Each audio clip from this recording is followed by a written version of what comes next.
السلام علیکم۔ آپ سب کو آج سید الساجدین امام زین العابدین کی ولادت بہت مبارک ہو۔ بہت خوشی کا دن ہے۔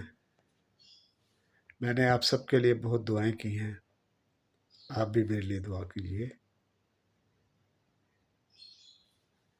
اللہ تعالیٰ اس مبارک دن کے صدقے میں ہم سب کو ایمان کی طرف راغب کرے، شیطان سے محفوظ رکھے، محمد و آل محمد کے راستے پہ چلنے کی توفیق عطا فرمائے۔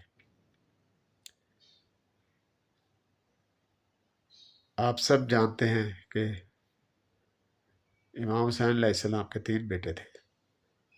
سب سے بڑے بیٹے حضرت علی اکبر علیہ السلام تھے، جو ان کا نام ہی بتاتا ہے کہ علی کے ساتھ اکبر لگایا گیا، اس کا مطلب وہ بڑے ہیں۔